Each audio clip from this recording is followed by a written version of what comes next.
Bonjour, je vous propose une deuxième vidéo sur les retraitements d'homogénéisation pré-consolidation. Ma première vidéo sur ce sujet portait sur l'homogénéisation des durées d'amortissement d'actifs corporels. Cette deuxième vidéo va traiter des frais d'établissement et des frais de recherche et développement. Avant d'entrer dans le détail, je voudrais rappeler, comme je le fais dans chacune de mes vidéos, le processus de consolidation. La société M, société consolidante, société tête de groupe, et sa filiale F, qui entre dans le périmètre de consolidation, envoient leurs comptes individuels à la personne en charge de la consolidation. Ces comptes individuels ont été arrêtés, probablement publiés et ne sont donc plus modifiables. L'homogénéisation comme la neutralisation des opérations intragroupes qui font l'objet d'une vidéo spécifique, donne lieu à des écritures de retraitement.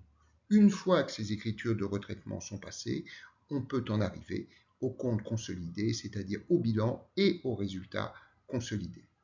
Alors, je reviens un instant sur le fait que les comptes individuels de M comme de F ne peuvent plus être modifiés. Par conséquent, dans ce contexte, si une écriture de retraitement conduit à mouvementer un compte de charge ou de produit, il convient de constater dans le bilan et dans le compte de résultat l'impact que cette écriture a sur le résultat et le cas échéant sur la fiscalité latente, ce qui va conduire à la comptabilisation au niveau exclusivement des comptes consolidés, au niveau exclusivement du bilan consolidé, d'impôts différés actifs et d'impôts différés passifs. Alors, passons au premier cas prévu dans cette vidéo, l'homogénéisation des frais d'établissement. Je voudrais d'abord commencer par souligner que dans le référentiel ANC 2020-01 comme en IFRS, les frais d'établissement doivent impérativement être comptabilisés en charge.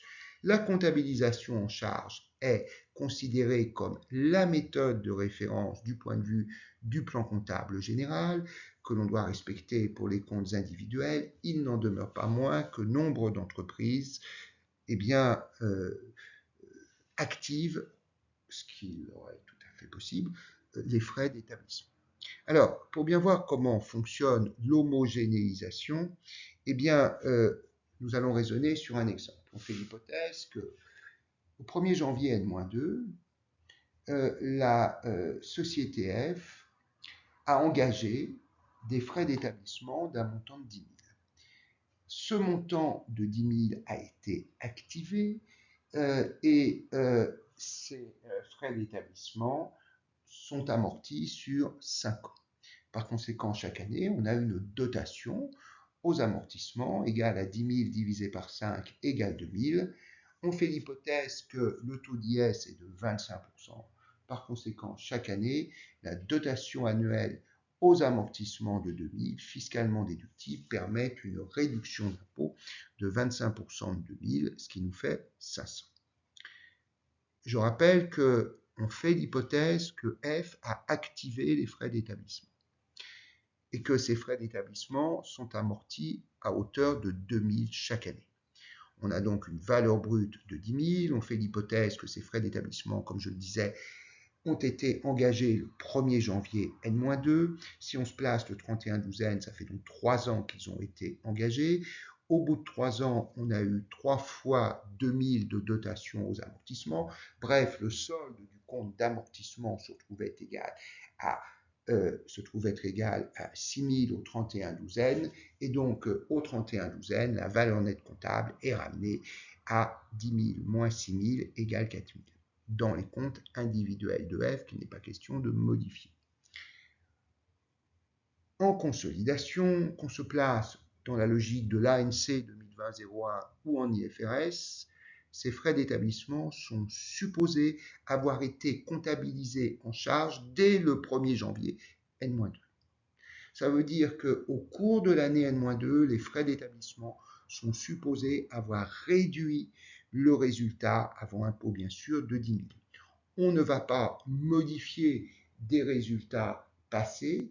À partir du moment où on a eu des charges ou des produits dans le passé, qu'on a eu des résultats dans le passé que l'on veut faire apparaître au niveau de la consolidation, on va parler de réserve consolidée. Donc oui, en N-2, le résultat a été réduit de 10 000. Au niveau des comptes consolidés, on va dire que les réserves consolidées sont réduites de 10 000. Alors, passons aux écritures de retraitement. Comme d'habitude, je vais faire une distinction entre le retraitement du bilan et, dans quelques instants, le retraitement, bien sûr, du compte de résultat au 3112N. Donc, premièrement, nous l'avons vu, ces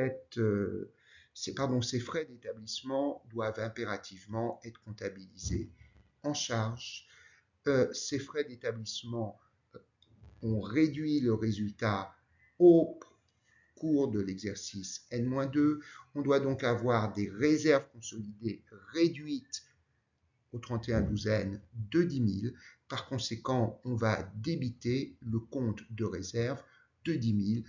En contrepartie de quoi, on va faire disparaître les frais d'établissement qui ont été activés. Et par conséquent, on va, en contrepartie de cette diminution des réserves de 10 000, eh bien, créditer le compte de frais d'établissement à hauteur de 10 000.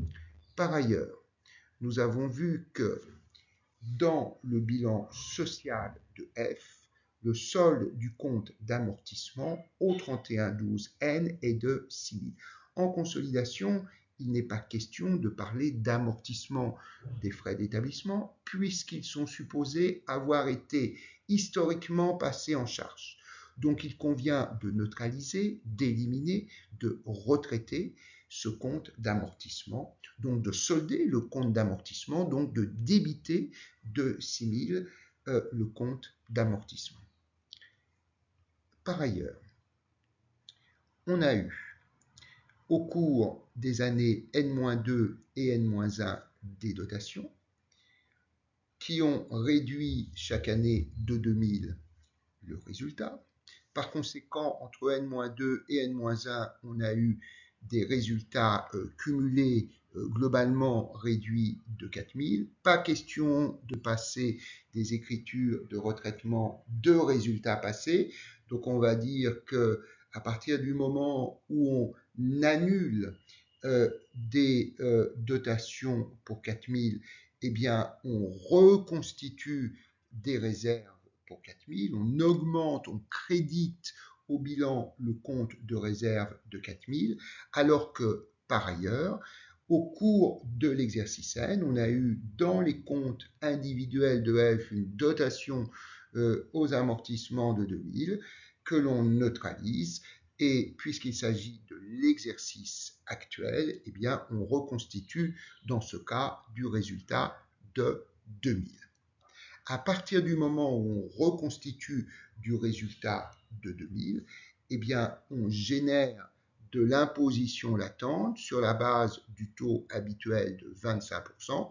Et donc, cette amélioration de 2 000 de résultats, on en repère un quart, c'est-à-dire 25% de 2 000, c'est-à-dire 500 sous forme d'impôt. Voilà. Alors, par ailleurs, il y a eu des amortissements pratiqués jusqu'au 31/12N pour un montant total de 6 000. Ces amortissements ont été constitués sous forme de dotations successives fiscalement déductibles. Mais si la société F avait comptabilisé les frais d'établissement sous forme de charge, évidemment fiscalement déductibles, ce n'est pas 6 000 de réduction de la base imposable dont F aurait bénéficié, c'est 10 000. Par conséquent, le fait de considérer désormais dans les comptes consolidés, au regard des règles de l'ANC 2020-01 et de l'IFRS, qu'il n'y a pas d'amortissement, qu'il y a eu au contraire une charge historiquement, nous permet de constater un impôt différé actif qui va être égal à 25%, taux d'IS, appliqué à la différence entre la charge qui aurait dû être constatée en N-2 et de 10 000 et la somme des charges qui ont été comptabilisées de N-2 à N, à savoir 6 000.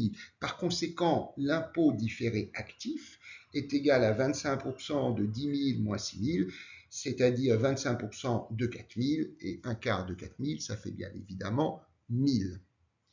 Alors, c'est exactement ce que vous voyez dans le bilan. Donc, nous avons un montant d'impôt différé actif de 1 000, plus un résultat qui est réduit de 500, ce qui nous fait au total 1 500, qui correspond à une reconstitution de réserve. Maintenant, au niveau du compte de résultat, premièrement, eh bien, nous avons vu que nous avions à annuler au moment de la consolidation la dotation aux amortissements de l'exercice, puisqu'on fait comme si la totalité des frais d'établissement de 10 000 avait historiquement été passée en charge. Donc, on annule la dotation de 2 000, première chose. Donc, c'est pour ça que l'on crédite le compte de dotation de 2 000. Alors, en face de cela, on a une amélioration du résultat global de 1 500, étant donné que nous avons vu que au niveau des retraitements du bilan, nous avions 2 000 de reconstitution de résultats, moins 500 de réduction de résultats au titre de l'IS. Donc on a un impact sur le résultat global de 2000 moins 500 égale donc 1500, et l'écart entre les 2000 de neutralisation des dotations, d'élimination des dotations, et les 1500 d'impact positif sur le résultat global, eh bien, c'est l'IS qui est pris en compte dans les comptes consolidés, c'est-à-dire l'imposition de ces 2000. Effectivement, 1500 est égal à 2000 moins 500. Je réintègre des dotations de 2000, j'enlève de l'impôt, je paye potentiellement de l'impôt à hauteur de 500, 2000 moins 500, réduction de charge de 2000 et nouvelle charge de 500, ça me fait un impact positif sur le résultat de 1500. Alors passons au deuxième cas prévu dans cette vidéo. Alors deuxième cas, l'homogénéisation des frais de recherche et développement. Alors, je voudrais commencer par préciser la règle. Elle est exactement inverse de celle qui prévaut pour les frais d'établissement. Les frais d'établissement doivent, en ANC 2020-01 comme en IFRS, être passés en charge, alors que les frais de recherche et développement dont on parle ici, en ANC 2020-01 comme en IFRS, est activés. L'activation est aussi la méthode de référence pour le plan comptable général qui, je le répète, prévaut pour la construction des comptes individuels. Il n'en demeure pas moins que des entreprises peuvent être amenées à préférer passer en charge dans le compte de résultat les frais de recherche et développement lorsqu'ils sont engagés. Alors raisonnons sur un exemple. Nous considérons une filiale F qui a engagé le 1er janvier N-2 des frais de recherche et développement de 10 000. Au niveau des comptes, donc F a comptabilisé ce montant en charge. Au niveau des comptes consolidés, qu'on soit en ANC 2020-01 ou en IFRS, il convient d'activer ces frais de R&D. On fait l'hypothèse que ces frais qui sont activés donnent lieu à amortissement sur une période de 5 ans. Donc chaque année, en linéaire, la dotation aux amortissements est de 10 000 divisé par 5, ce qui fait 2000. Le taux d'IS étant de 25%, la dotation annuelle fiscalement déductible permet chaque année une économie d'impôt de 25% de 2000, ce qui nous fait 500. On peut alors préciser le tableau d'amortissement de ces frais de recherche et développement. Ce tableau est exactement le même que celui de la page précédente, puisque dans les deux cas, nous considérons un montant brut de 10 000 et un amortissement sur 5 ans à raison donc de 2 000 de dotation par an. La seule différence, c'est que ce tableau, pour la slide précédente, correspondait au plan d'amortissement des frais d'établissement dans les comptes individuels de F, alors qu'ici, il s'agit du plan d'amortissement des frais de recherche et développement pour les comptes consolidés. Alors, passons maintenant aux écritures de retraitement d'homogénéisation. Comme d'habitude, on commence par le bilan. Alors, première chose, ces frais de R&D ont été activés et donc au 31/12, ils sont amortis en linéaire et donc au 31/12, on a une dotation aux amortissements de 2000, ce qui réduit le résultat qui figurera bien évidemment dans les capitaux propres du bilan à hauteur de 2000, donc on débite le compte résultat F de 2000. Première chose. Deuxième chose, les frais de recherche et développement sont activés, sont inscrits à l'actif. Donc on va prévoir à l'actif, au débit, eh bien, un compte coût de développement pour le montant qui a été historiquement engagé, qui correspond à la valeur brute des frais de recherche et développement, à savoir 10 000. Par ailleurs, eh bien, il convient de constituer un compte d'amortissement, un compte de classe 2, dont on crédite le montant au 31/12N de la totalité des montants des amortissements qui ont été comptabilisés depuis l'enregistrement des frais de recherche et développement depuis le 1er janvier N-2, c'est-à-dire au total 6 000. Bien. Alors, si l'on a au débit un résultat de 2000 plus des coûts de développement de 10 000 et qu'on a par ailleurs au crédit un amortissement de 6 000, eh bien, la somme algébrique, 2000 plus 10 000 moins 6 000, 12 000 moins 6 000, ça nous fait 6 000 d'augmentation des réserves. Alors, il y a une autre façon de justifier qu'il s'agit d'une augmentation des réserves. Eh bien, cette façon est la suivante. On neutralise une charge comptabilisée historiquement le 1er janvier N-2 à hauteur de 10 000. Et bien évidemment, si on veut neutraliser une charge passée, eh bien, on augmente les réserves, donc de 10 000. Mais par ailleurs, on doit considérer qu'au cours des deux exercices qui ont précédé l'exercice actuel, c'est-à-dire au cours de N-1 et de N-2, on a eu un montant total de dotation de 4 000, ce qui constitue naturellement une réduction des réserves. Donc on a d'un côté une reconstitution de réserves de 10 000 en annulation de la charge historiquement constatée et en même temps une diminution des réserves de 4 000, ce qui nous fait 6 000.